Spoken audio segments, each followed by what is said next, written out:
The new furniture in the kitchen was really exciting because now you can sit and eat like across from your friends, and it really helps build a better sense of community in the building.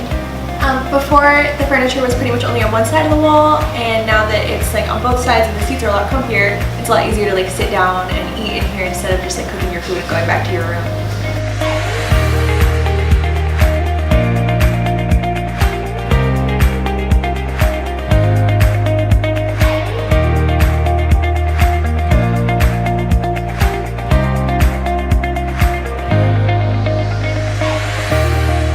I really like the colas because they have more space to go down and collaborate together and work. We used to really only have the lounge as a space for students to come together and work together, but now we have the whole new whiteboard and 2 new sections for students to come and use, and I think it's a really good opportunity and space for students to come and work. In this new area, I really like seeing how people come together, form a stronger community within the building instead of just being in the lounge.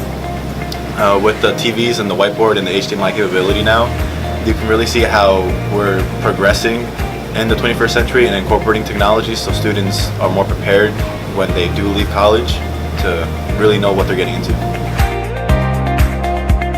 I was resident here last year, and now with this new addition of this new space, it's a really great way to hang out with a bunch of my friends. With the 2 TVs down here, it's great. We can play movies at night, or we can watch television shows on live TV, big sports games, and it's also a great collaboration area for work when we have trouble helping one another and the lounge is maybe full. We can come down here and show each other how to help each other academically.